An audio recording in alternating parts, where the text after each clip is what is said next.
गावाकडली 3.5 एकर जमीन विकून छत्रपती मल्टीस्टेटमध्ये ठेवली होती मुलांच्या शिक्षणासाठी.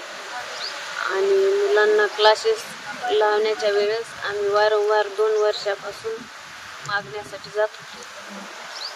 तर त्यांनी 15 दिवसाची 20 दिवसाची तारीख देऊन 2 वर्ष लावले. त्यांनी काय मुलांच्या शिक्षणासाठी पैसे दिलेच नाही. तर त्या त्रासाला कंटाळून माझ्या पतीने छत्रपती मल्टीस्टेट समोर गळफास लावून बँकेसमोर गळफास लावून आत्महत्या केली. याची सरकारने नोंद घ्यावी आणि आम्हाला न्याय द्यावा. ते आमच्या शेतीचे पैसे होते, ते पप्पांनी शेती विकून बँक मध्ये टाकले होते 2021 या वर्षी. आणि अजून पण त्यांनी वापस नाही दिलेले. पप्पांनी त्यांना पूर्वसूचना केलेली की आता खरंच खूप झालं सर, प्लीज आमचे पैसे वापस करा.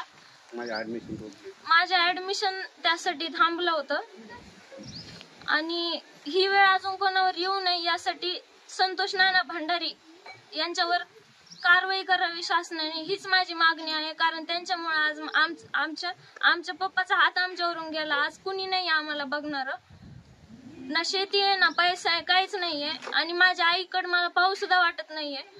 आम्ही गेवराईमध्ये राहायचो, किरायाने राहत होतो. माझी आई ब्लाऊज शिवायचे दिवस रात्र आमच्या शिक्षणासाठी.